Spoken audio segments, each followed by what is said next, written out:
ይሄን ላረጋግጥልህ አሜሪካም ትጠፋለች ኢትዮጵያ ግን ምንም አትሆንም ይሄን ላረጋግጥልህ 100%። ብዙ ጊዜ ነው ደውሏል ትራምፕ ዶክተር አብይ የሰጠው መልስ ከማናገር መሪ ጋር እየተነጋገርክ እንደሆነ ታውቃለህ ወይ ነው ያለው። ከማዱሮ ካቴና እስከ ቴዎድሮስ ሽጉ ቴዎድሮስ ምርጫው ሁለት ነበር። አንድም እንደ ማዱሮ እጅ ሰጥቶ አይኑን ተጋርዶና እጁ ታስሮ የጠላት መጫወቻ መሆን አሊያም እምቢኝ ብሎ ታሪክን በደም መጻፍ። በዚያች ወሳኝ ሰዓት ቴዎድሮስ የሽጉጣቸውን አፈሙዝ ወደ ጉሮሯቸው የላኩት ለዚህ ነበር። ሰላም ጤና ይስጥልኝ በሰንዶቃችሁልኝ በአዲስ ቪዲዮ ተመልሼ መጣሁ። በዚህ ቪዲዮ የምንመለከተው እንግዲህ የሰሞኑ የአሜሪካን ተግባር አስመልክቶ አሜሪካ ያገተችው ማዱሮ እና አጼ ቴዎድሮስ ምን ያገናኛቸዋል የሚለው ነገር የማስመለከታችሁ ነው የሚሆነው። ለዚሁ ደግሞ ኢትዮጵያ በኤርትራው ፕሬዝዳንት በአቶ ኢሳያስ ላይ እንደዚህ እርምጃውን ስላለባት የሚል ነገር ሰማነው የምንገኘው። እሱ ብቻ አይደለም እንግዲህ በተደጋጋሚ እንግዲህ ኢትዮጵያ ወደ አሜሪካ ዛቻ እንዳቀረበችም የማሰማችሁ ነው የሚሆነው። ሁላችሁም ቪዲዮ ላይክ እና ሼር ማድረጋችሁ እንዳትረሱ። ከ7 በላይ ሳይቶችን ጥንቅቅ አድርገን አስረክበናል። አሁን ላይ በሳር ቤት ቫቲካን ኤምባሲ አጠገብ አዋሬና ፒያሳ ላይ ከባለ 1 እስከ ባለ 3 መኝታ ቤቶችን በተለያዩ የካሬ አማራጮች እስከ 35% የሚደርስ ቅናሽ አቅርበንልዎታል። እነዚህ ሳይቶቻችን ላይ ጠቅላላ ክፍያ ለምትከፍሉ ባለ 1 መኝታ በ8 ሚሊዮን 500 ሺህ ብር የነበረውን በ5 ሚሊዮን 500 ሺህ ብር፣ ባለ 2 መኝታ በ11 ሚሊዮን 600 ሺህ ብር የነበረውን በ7 ሚሊዮን 500 ሺህ ብር፣ ባለ 3 መኝታ በ15 ሚሊዮን 200 ሺህ ብር የነበረውን በ9 ሚሊዮን 900 ሺህ ብር ማግኘት ይችላሉ። ልብ ይበሉ፣ የዋጋ 100% ለሚከፍሉ ሲሆን በግንባታ ሂደት መሰረት ለምትከፍሉ ቅድመ ክፍያ 20% በመክፈል ቀሪውን ያለምንም ዋጋ ጭማሪ በ3 ዓመት ጊዜ ውስጥ የሚከፍሉበትን እድል አመቻችተናል። ለበለጠ መረጃ በ0974 60 7676 ይደውሉ። እስቲ መጀመሪያ የሰሞኑ የአሜሪካን ተግባር አስመልክቶ ኢትዮጵያ ውስጥ በጣም አነጋጋሪ የነበሩ ቪዲዮዎችን ማየት እንሞክር።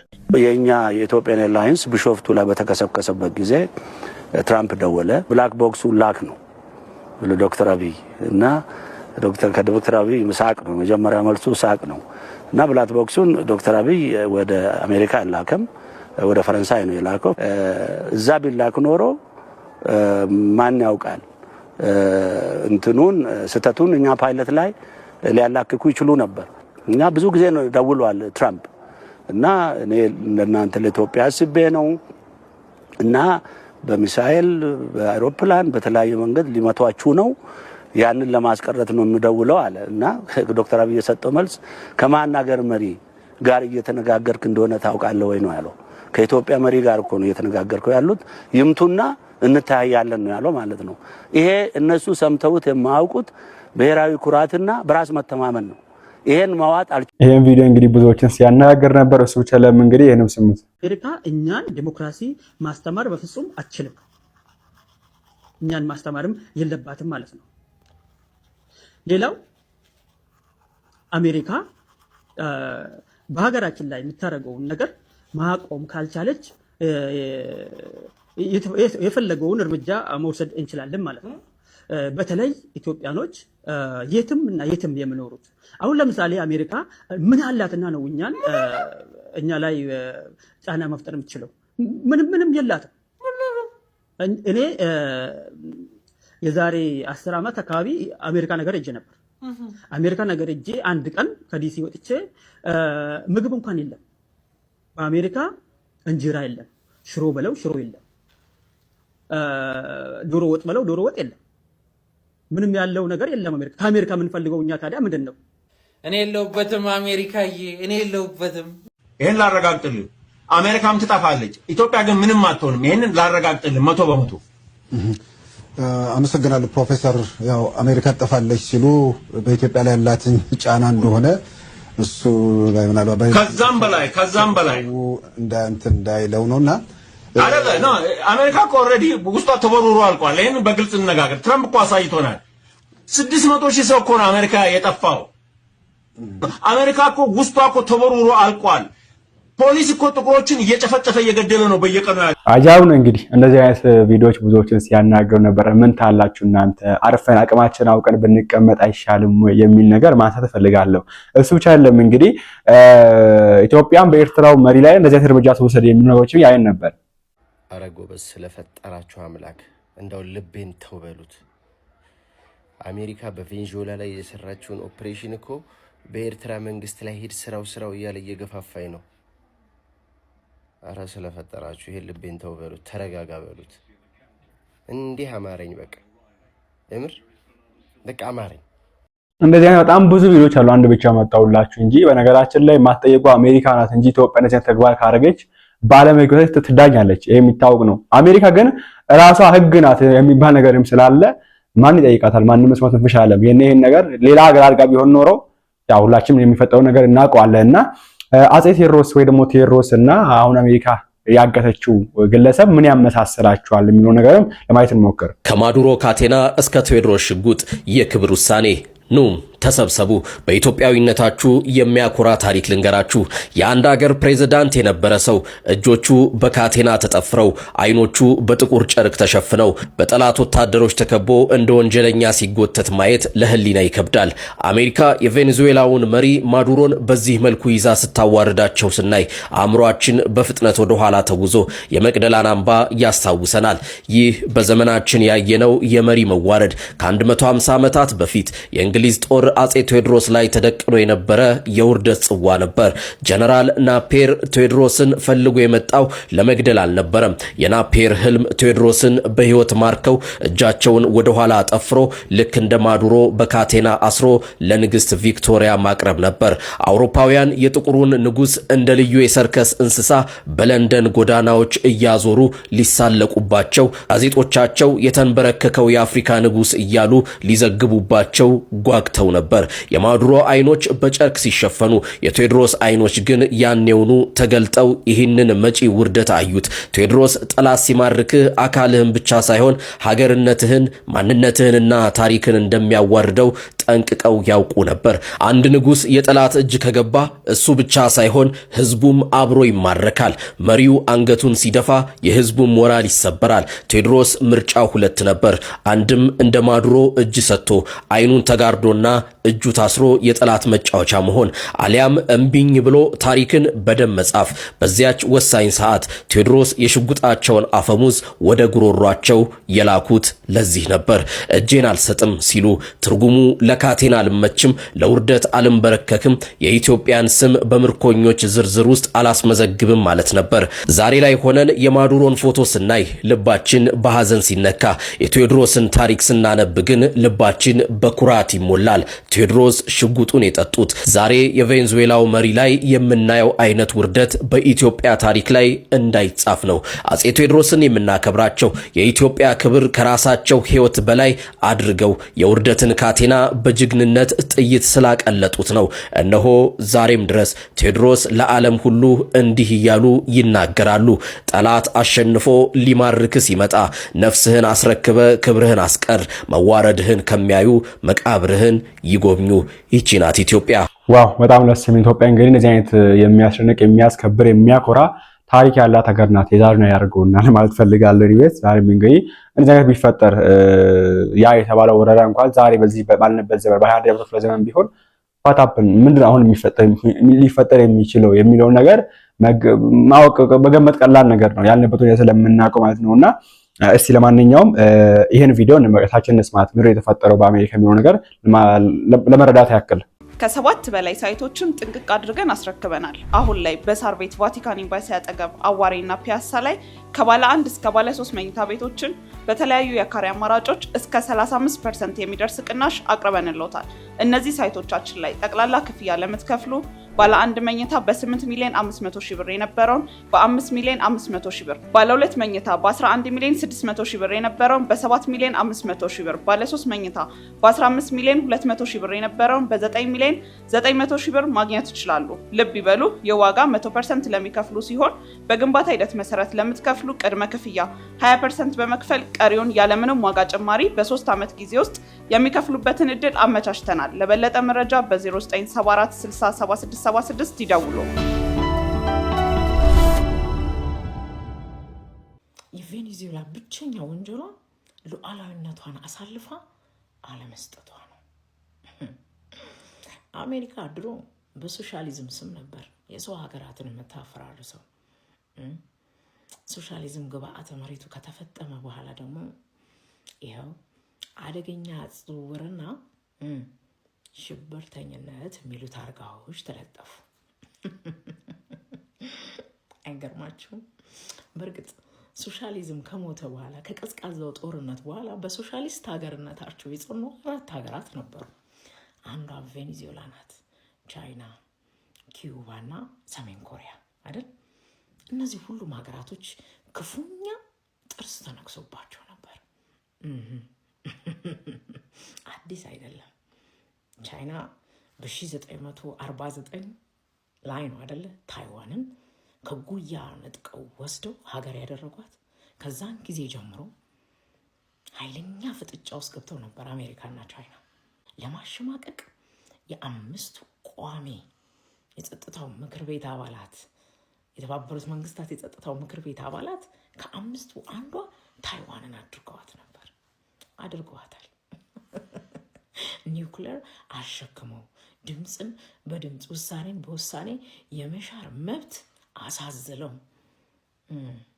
ከነ እንግሊዝ ከነ አሜሪካ ከነ ራሽያ እና ከነ ፈረንሳይ ጋር ኢማጂን ቻይናን ማሸማቀቁ የሚሆን ዋን ዌይ የነበረው ኮሚኒኬሽን እና ፍጥጫ የቆመው 1964 ላይ ነው። በ1964 ለአሜሪካኖች አስደንጋጭ፣ ለቻይናዎች ደግሞ የጉብጥ ተካሻቸውን አፈርጥመው ቀና እንዲሉ ያደረጋቸውን ኒውክሌር ታጥቀው ቀረቡ። ኒውክሌር ሲኖርህ ፍሬንድሊ ታወራለህ፣ ትደራደራለህ፣ እኩልነት የሚባለው ደረጃ ላይ ትደርሳለህ። እርግጥ ቻይና ሁና ነው ከዛም በኋላ ያንን ሁሉ ማዕቀብ መሸከም የቻለችውና ጡንቻዋን አዳብራ የድርድር መንፈስና አሁን ያለችበት ደረጃ ላይ የደረሰችው እንጂማ እና ዩጎስላቪያ ለ6 አይደለም እንደ ተሰነጣጥቀው የፈረሱት። ቬኔዙዌላም እጣዋ ተራዋ ደረሰና ልትፈርስ ነው። አሁን ትንሽ ቆይቶ ዜጎቿ በሁለት ጎራ ይሆኑና አንድ የሆነ የአሜሪካ አሻንጉሊት ሰው ይቀመጥላቸውና በድጋፍና በተቃውሞ ስም ሲናጡ ነዳጃቸው በጎን ሲቀዳ ልክ ሲያልቅ ወይ መመለስ የማይችሉበት ደረጃ ላይ ሲደርሱ ይነቃሉ። ከሀገራቸው ተሰነደው ተጋድለው ላይታረቁ በቁርሾ ምን አለፋችሁ። አይገርምም? አለም the fittest will survive ይሉናል አይደል? የዓለም ህጎች ተጥሰዋል። አንዲት ሉዓላዊት ሀገር ውስጥ የሆነ የጠገበ ጡንቻ ያለው ሌላ ሀገር መጥቶ ፕሬዚዳንቷን ሁሉ ከመኝታ ቤቱ ከነ ባለቤቱ አንጠልጥሎ መውሰድ ይችላል።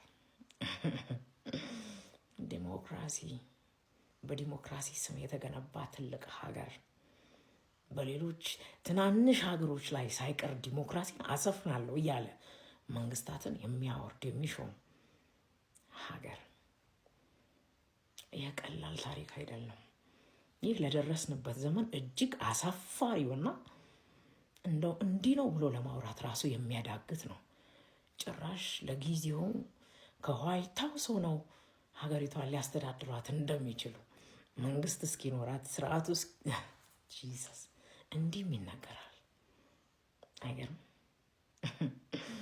አሁን ትናንት በሶሻሊዝም ጥርስ የተነከሰባት ሶሻሊስት ሀገር ነች ተብላ ስትሳደድ የኖረችው ቬኔዙዌላ ዛሬ ደግሞ በእጽ አዘዋሪነት መረጃዎች እንደሚያሳዩት ከሆነ ቬኔዙዌላ ለአሜሪካ እጽ አደገኛ እጾችን በማዘዋወር ወይም በማቅረብ ከአንደኛ ደረጃዎች ውስጥ ወይም በቀደምትነት ስማቸው ከሚጠሩት ሀገራት መካከል አይደለችም። ግን በምን አንደኛ መሰለቻችሁ? ለአሜሪካ ነዳጅ በመሸጥ መርከቦቿን ጀልባቿን ወደብ ላይ ሲያጋዩ ምንም ገለልተኛ ወገን ሳያጣራው ሳይታይና ሳይለይ ይባል የነበረው እጽ ተሸክመው ነው። ከ83 እስከ 100 የሚያክሉ ሰዎች ተገለዋል በእነዚህ ጥቃቶች። ኖባዲ ኬርስ። የትኛው የዓለም መንግስታት የትኛው ተቋማት ናቸው ኖ ሲሉ የሰማችሁት? ኖ አስባችሁታል? አሜሪካ እኮ እኛንም እንዲሁ አድርጋናለች። ኮሪያ፣ ኮንጎ የዘመቱላት አባቶች ዋጋ የከፈለችላት ሀገሬን ወጭ ትሰብራለች እኮ። ቀዳማዊ ኃይለ ሥላሴ ሶማሌ ልትወረን ነው፣ የጦር እርዳታም አግኝታለች፣ እባካችሁ እርዱን ብለው አንዴ አይደለም 2 አይደለም 3 ጊዜ አሜሪካ ድረስ ሄደው ነበር። ደጅ ጠንተው ነበር፣ ለምነው ተማጽነው ነበር።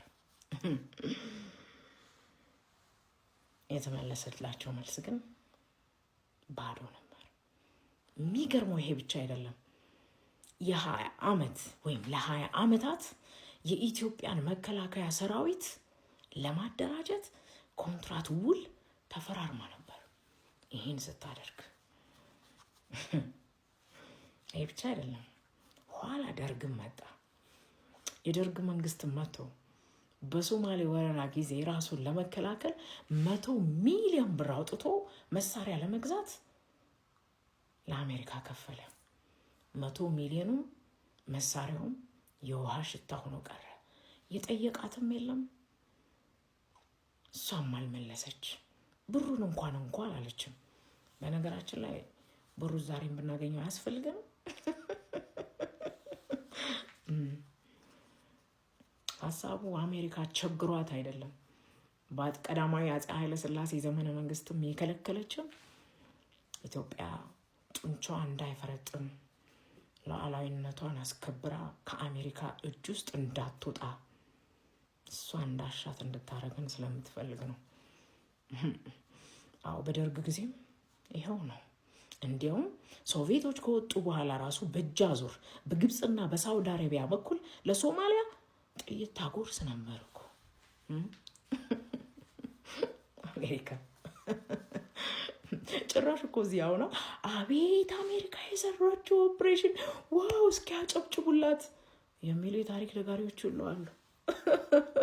ጥሬ እንዴት ነው የምንመስለው?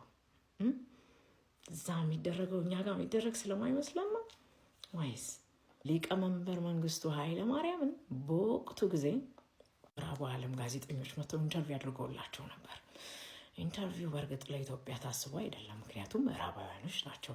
ይጠይቁ የነበረው ጥያቄ ሶማሌ ትገባላችሁ ወይ፣ ብታሸንፉ እጃችሁን ታስገባላችሁ ወይ ነበር። ጓድ ሊቀመንበር መንግስቱ ኃይለ ማርያም ከዓለም ጋዜጠኞች ጋር በተሰኘ አጭር መጽሔት ላይ ከጀርባው ከኔቶ አባላት ሀገራት ላይ የተማረከ የጦር መሳሪያ በሚል ታትሞ ፎቶ ወጥቷል።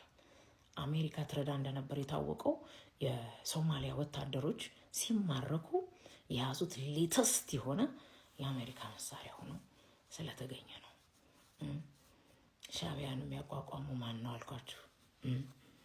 ልክ ታይዋንን እንዳደረጉት አቅም ቢኖረን ኑሮ ኤርትራን ወስደው የኔቶ አባል ሀገራት አባል እንደማያረጓት ለምን ታውቃላችሁ? ጓደኛ ሲታማ ለኔ ብለህ ስማ ይባላል። እርግጥ ነው ለአሜሪካ ስጋት የሆነ የአፍሪካ ሀገር የለም። ይሄ ነው እንግዲህና አሜሪካ ባደረገችው ተግባር ብዙዎች ሰዎች እንግዲህ እኛ ሀገራችን ላይ በሶሻል ሚዲያ የሚገኙ ሰዎች ያይን ነበርና በጣም ኮርቶ ሲናገሩ የነበሩም አሉ። ይሄ ነገር ልክ አይደለም የሚሉም አሉ። እንደ ሀገራችን ማለት ነው ስንመለከተውና ሌላ ሀገር ቢሆን ቅድም እንዳልነው የሚያስጠይቅ ነገር ነው። ይሄ ነገር ነገ እኛ ሀገር ላይ አፕን እንደሚያደርግ ወይ ደግሞ ይሄን ነገር አሜሪካ መታከል ሀገር ትልቅ ሉዓላዊ ሀገር ላይ ይሄ ነገር ካረገች ሌላ ሀገር የሆነች አፍሪካ ሀገር ከኛ የምትበልጥ የአፍሪካ ሀገር ለምሳሌ ያክል ደቡብ አፍሪካ እናንሳና ኢትዮጵያ ላይ መጣ ይሄ እንደዚህ አይነት ነገር ካረገች ማን ነው የሚጠይቀው? ምንም የትኛውም ሀገር የትኛውም ዓለም ሊጠይቅ አይችልም። ቢኮዝ ያኛው ሳልጠየቀ ይሄ ምን ይጠይቃል? እዚያኛው ላይ ዝም እንዳለው ሁላ እዚያ ዝም ነው የሚለው። ለምን ያኛውን ጠይቅ መጀመሪያ ይባጋ ስለሚነሳ ማለት ነውና በጣም አሳፋሪ በጣም ተገቢያ ነገር የተደረገውና በዚህ ላይ እናንተ ማሳባችሁን አስቀምጡበት። በዚህ አጋጣሚ እንኳን ለገና በዓል በሳርታችሁ ማለት ፈልጋለሁ። እስቲ ስለ ገና ንቢዎችን እንመልከት። ነገ ቆይ ይሄን ቪዲዮ እንዳታሳልፈው እጅግ በጣም ይጠቅምሃል ብዬ አስባለሁ። የገና ዛፍ ኦርቶዶክሳዊ አስተምህሮ አለው ለሚለው የገና ዛፍ ኦርቶዶክሳዊ አስተምህሮ የለውም። አዎ በዚህ በጌታችን የልደት ቀን እጅግ በጣም ብዙ የምናገኛቸው ቃል ኪዳኖች፣ ብዙ የምናገኛቸው በረከቶች አሉ። በመጀመሪያ ደረጃ በዓሉን እንዴት እንድናከብር በመጽሐፍት ታዝዘናል። በዓሉን በማክበራችን ምን እናገኛለን? በዓሉን ባለማክበራችንስ ምን እናጣለን? የበዓሉ ትልቁ ቃል ኪዳን፣ የበዓሉ ትልቁ ትእዛዝ ምንድን ነው? አደራ ብያለሁ፣ አደራ። ይህንን ቪዲዮ የምትችሉ እጅግ በጣም ጠቃሚ ቪዲዮ ስለሆነ 29 ጊዜ የማትችሉ ደግሞ ቢያንስ 3 ጊዜ ኮፒ ሊንክ በማድረግ ለሁሉም ህዝበ ክርስቲያን ሊዳረስ አድርጉልኝ። ርዕሰ አውደ ዓመት ወይም ደግሞ የአውደ ዓመቶች ራስ የተባለው የጌታችን ልደት ወይም ደግሞ ገና ወይም ደግሞ ጌና ደርሷል። ታዲያ በዓሉ ከመድረሱ በፊት ይጠቅሟችኋል ብዬ ያሰብኳቸውን ዋና ዋና ነገሮች ይዤላችሁ መጥቻለሁ። ለመሆኑ ገና ነው ወይስ ጌና ነው የሚባለው? ጌና ወይም ደግሞ ገና ማለት ምን ማለት ነው? በዚህ ዓመት ጌና ወይም ደግሞ ገና ሮብ ቀን ነው የሚውለው። ሮብ ቀን ስጋ ይበላል ወይስ አይበላም? ነጮች የክሪስማስ ትሪ የሚሉት እኛ ደግሞ የገና ዛፍ የምንለው ያስፈልጋል ወይስ አያስፈልግም? አዎ የገና ዛፍ ወይም ደግሞ ይሄ ጽድ እየቆረጥን የክሪስማስ ዛፍ እያስገባን ቤታችን ላይ የምናስቀምጠው ነገር እርሱ ኦርቶዶክሳዊ አስተምህሮ አለው የለውም? የጌታችን የልደት በዓል በማክበራችን የምንጠቀመው ነገር የሚሰጠን ጸጋ ምንድን ነው? ይህንን በዓልስ የትና እንዴት ልናከብረው ይገባል? በዚህ በጌታችን የልደት በዓል በጌና የታዘዝነው ትልቁ ትእዛዝ ምንድን ነው? እሺ እነዚህን ጥያቄዎች ሳናንዛዛ አጠር አድርገን እናያቸዋለን። እናንተም አደራ ኮፒ ሊንክ በማድረግ ለሁሉም ሰው እንዲዳረስ አድርጉልኝ። እሺ የጌታችን ልደት ገና ነው ወይስ ጌና ነው የሚባለው? የጌታችን ልደት ጌና ይባላል። ገና ባህላዊ ጨዋታውን የሚያመለክት ሲሆን ጌና ማለት ደግሞ በቁሙ ዕለተ ልደት ስቡህ ወይም ደግሞ አምላክ ሰው የሆነበት ምስጉን ቀን እንደማለት ነው። ጌታችን የተጸነሰው መጋቢት 29 ቀን ነው። ታዲያ ከዚህ ላይ የወንድ ልጅ ጽንሰቱን ማለትም 9 ወር ከ5 ቀን ስንደምርበት ታኅሳስ 29 ቀን ይመጣል። ነገር ግን በ4 ዓመት አንዴ ዘመነ ዮሐንስ በሚሆን ጊዜ ጳጉሜ 6 ቀን ስለምትሆን ስሌቱ 9 ወር ከ5 ቀን የነበረው 9 ወር ከ6 ቀን ስለሚሆን ገና ታኅሳስ 28 ቀን በ4 ዓመት አንዴ ይሆናል ማለት ነው። ነገር ግን ታኅሳስ 28 ቀን ጌናን አክብረናል ብለን ታኅሳስ 29 ቀን አናልፈውም፣ አንተወውም።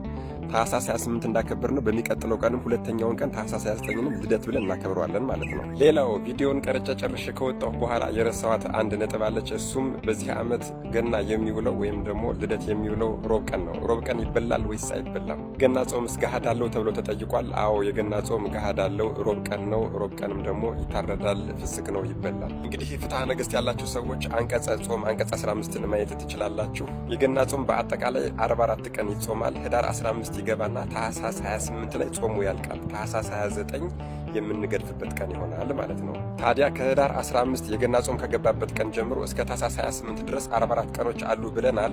40ው ቀን የነቢያት ጾም በመባል ይታወቃል። 3ቷ ቀን ደግሞ የአብሳሪ፣ የተበሳሪ፣ የመበስር በመባል ትታወቃለች። የመጨረሻዋ አንደኛዋ ቀን ደግሞ እንደ ገሃድ ትሆናለች ማለት ነው ለገና።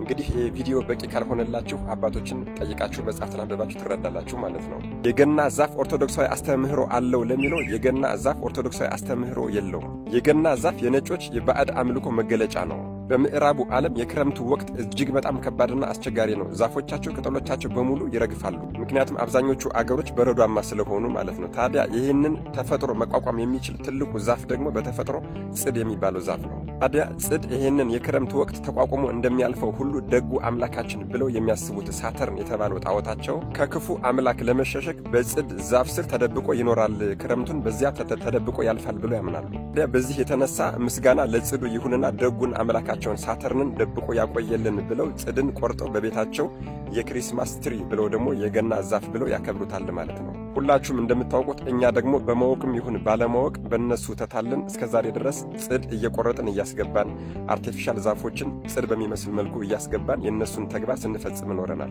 እጅግ በጣም በሚገርምና በሚያሳዝን ሁኔታም ደግሞ ጥቂት ቀን የቀረውን ይህን ትልቁን የጌታችንን ልደት የጌናን በዓል አሁንም ልክ እነሱ በሚያስቡት መልኩ ለማክበር ሽር ጉድ እያልን እንገኛለን። እጅግ በጣም የሚያሳዝነውን ነገር ልንገራችሁ። ምዕራባውያን ስለ እምነት ሁኔታ ፊታቸውን ወደ እኛ ወደ ኢትዮጵያውያን ይልቁንም ወደ ኦርቶዶክስ ተዋህዶ እምነት ባዞሩበት ጊዜ እኛ ደግሞ በተቃራኒው በግሎባላይዜሽንና በስልጣኔ ሰበብ የእነሱን አጉል አምልኮ በቤታችን እየፈጸምንላቸው እንገኛለን ማለት ነው። እርግጥ ነው ምን ችግር አለው እያለ እዚህ ደረጃ ለደረሰ ለዚህ ዘመን ኃጢአተኛ ትውልድ ይህ ንግግር ምንም ላይመስለው ይችላል። ስለዚህ ሁላችንም በዚህ ቀን በቤተ ክርስቲያን ተገኝተን ካህናት አባቶቻችን ወረብ ሲያቀርቡ፣ ሰዓታቱን ሲቆሙ፣ መሐሌቱን ሲያደርሱ፣ መዝሙር ሲዘመር፣ ቅዳሴ ሲቀደስ፣ ጧፍ ሲበራ፣ ወንጌል እየተነበበ ስብሐተ እግዚአብሔር ሲደረስ ይልቁንስ የገናን በዓል የታዘዝነው በቤተ ክርስቲያን ተገኝተን፣ አዎ በቤተ ክርስቲያን ተገኝተን ሁሉንም በየተራ እያጣጣምን ከበረከቱ ብንካፈል ምን ይመስላችኋል? ያቺ ቤተልሔም፣ ያቺ የከብቶች ግርግም እኮ የቅድስት ቤተ ክርስቲያን ምሳሌ ናት። አዎ በድጋሚ የገና ዛፍ የባዕድ አምልኮ መገለጫ ነው እያልን ማኅቶተ ቤተክርስቲያን ብርሃናት ዓለም አባታችን ቅዱስ ጳውሎስ እንደዚህ ብሎ እንደተናገረው ከማያምኑ ጋር በማይመች አካሄድ አትጠመዱ።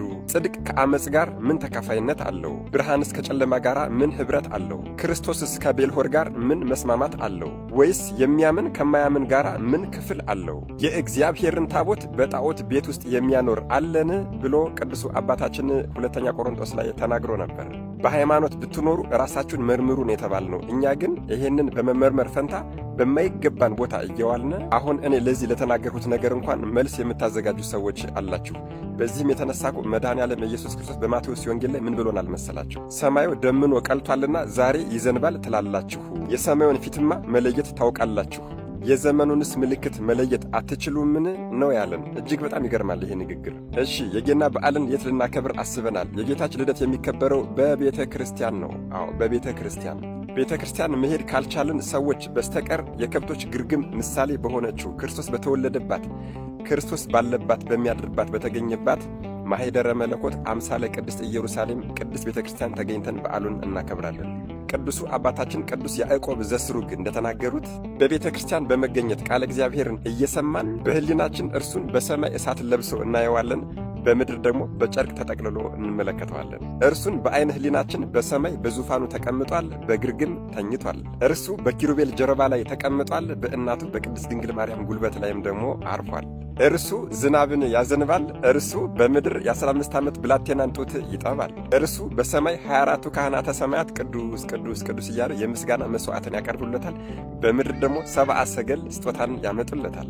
ወገኖች ልቀጥል እንዴ? ምኑ ተነግሮ ምኑ ሊያልቅ ይችላል? ሚስጥሩ እጹብ ድንቅ ነው። ይህንን ቤተክርስቲያን ተገኝተን በማክበር ፈንታ የት ሄዳችሁ ልትጠፉ አስባችኋል ነው ዋናው። እሺ መልሱን ለእናንተ ትቼዋለሁ። ወደ ቀጣዩ ሐሳብ እንሄዳለን። በዚህ በዓል ቀን የመጀመሪያ የታዘዝነው ትእዛዝ በአብዛኞቹ መጽሐፍ ላይ ተጽፎ እንደምናገኘው በዚህ ቀን ሥጋ ወደሙን እንድንቀበል ታዘዘናል። አዎ በዚህ በተባረከ ቀን በጌታችን የልደት ቀን ቅዱስ ሥጋውና ክቡር ደሙን የተቀበለ በሙሉ የቅዱሳንን ቃል ኪዳን በሙሉ ጠቅልሎ ይይዛል። አዎ ምክንያቱም የቃል ኪዳኑ መሰብሰቢያ የቃል ኪዳኑ ፈጻሚ የቃል ኪዳኑ መቋጠሪያ እኮ መድኃኔዓለም ኢየሱስ ክርስቶስ የተወለደበት ቀን ነው። አዎ ይሄ ቀን ኃጢአታችን የሚሰረይበት ፈቃዳችን የሚፈጸምበት ቀን ነው። በዚህ ቀን ጌታችንና አምላካችን ኢየሱስ ክርስቶስ በተወለደበት በዚህ በታኅሳስ 29 ቀን እጅግ በጣም ቁጥር ስፍር የሌላቸው ቅዱሳን እናቶቻችን አባቶቻችን የተወለዱበት የልደት በዓላቸው ጭምር ነው። ታዲያ ለሁሉም ቅዱሳን ደግሞ እንደምታውቁት መድኃኔዓለም ኢየሱስ ክርስቶስ በተወለድኩበት ቀን፣ በተጠመቅኩበት ቀን፣ ትንሣኤን በገለጽኩበት ቀን እያለ ቃል ኪዳን ገብቶላቸዋል። ከነዚህ ውስጥ ደግሞ አንዱ ታኅሳስ 29 የተወለደበት ቀን ነው። በዚህ ቀን ደግሞ ለብዙ ቅዱሳን ብዙ ቃል ኪዳን ገብቶላቸዋል። የሰባታውያን አባ አቡነ ገብረ መንፈስ ቅዱስ የተወለዱበት ቀን ነው። ቅዱስ ላሊበላ የተወለደበት ቀን ነው። እናታችን ቅድስት ፍቅርተ ክርስቶስ የተወለደችበት ቀን ነው። አቡነ እጨጌ ዮሐንስ የተወለዱበት ቀን ነው። አቡነ ጽዋ ለጽድቅ የተወለደበት ቀን ነው። ብርሃ ወአጽባ የተወለደበት ቀን ነው። ነቢዩ ኢያሱ የተወለደበት ቀን ነው። ወገኖች በዚህ ቀን የተወለዱ ቅዱሳን እጅግ በጣም ብዙ ናቸው። በዚህ ቀን በዓልን ማክበር፣ በዚህ ቀን ነዳያንን ማሰብ፣ ዝክርን መዘከር፣ መታሰቢያን ማድረግ፣ በዚህ ቀን በጌታችንና በአምላካችን በመድኃኔዓለም በኢየሱስ ክርስቶስ ስም መዘከር 1000 ነፍሳትን ከሲኦል እንድናወጣ ባለሟልነትን እንድናገኝ ወዳጆቻችን ከመላእክት ቅዱስ ሚካኤልና ቅዱስ ገብርኤል ከጻድቃን አቡነ ገብረ መንፈስ ቅዱስና አቡነ ተክለ ሃይማኖት ከሰማዕታት ደግሞ መጥምቀ መለኮት ቅዱስ ዮሐንስና ቀዳሜ ሰማዕት ሊቀ ዲያቆናት ቅዱስ እስጢፋኖስ ይሆናሉ ተብለናል። ከሁሉም ቀኖች በዚች በታኅሳስ 29 በተወለደበት ቀንና መጋቢት 29 ትንሣኤውን በገለጸባት ቀን ሥጋው ደሙን መቀበል ትልቅ ክብር እንደሚያሰጥ አላወቃችሁም እንዴ? በዚህ በታኅሳስ 29 በጌታችን የልደት ቀን የታዘዝነው ትልቁ ትእዛዝ ሥጋው ደሙን እንድንቀበል ነው። ሥጋው ደሙን መቀበል ያልቻለ ሰው ደግሞ በቤተ ክርስቲያን ተገኝቶ በዓሉን አክብሮ ከቤተ ክርስቲያን ከወጣ በኋላ ለነዳያን እንዲራራ እንዲመጸውት ነው። አዎ ጌታችን ወደ ዓለምን ለማዳን በመጣበት በዚህ ቀን ለድሆችና ለምስኪኖች ያልራራን መቼ ልንራራ እንችላለን? ይህ ቀን ፍጹም ፍቅር የታየበትና የተገለጸበት ቀን ስለሆነ በፍጹም ፍቅር በዓሉ ልናከብር ይገባል። እንግዲህ ወገኖች አልጨረስኩም። በዓሉ ሲደርስ ደግሞ ቀጣይ ቪዲዮ እሰራላችኋለሁ። አደራ ይሄ ቪዲዮ ለሁሉም ሰው እንዲዳረስ አድርጉልኝ። የምትችሉ 29 ጊዜ፣ የማትችሉ ደግሞ ቢያንስ 3 ጊዜ ኮፒ ሊንክ በማድረግ ለሁሉም ሰው እንዲዳረስ አድርጉልኝ እላለሁ። መልካም የልደት በዓል ዝግጅት ይሁንልን። መድኃኔዓለም ኢየሱስ ክርስቶስ አስተዋይ ልቦናና ሰሚ ጆሮን ይስጠን። ለብርሃነ ልደቱም በሰላም ያድርሰን። አሜን። ይቆየን። ኢንዌስት ቪዲዮአችን የመስራል አይወፕ ተማራችሁበት አዲስ ነገር መስራችሁበት አልጠራጠርም። ያው ዛሬ ቪዲዮአችን እንግዲህ ፖለቲካ ነክ ነው እና አይሞትም እንግዲህ መጨረሻ አስቀምጬላችኋለሁ። በቀጣዩ እንመለሳለን። ላይክ እና ሼር ማግኘት ያረሳ ጭርቆውልኝ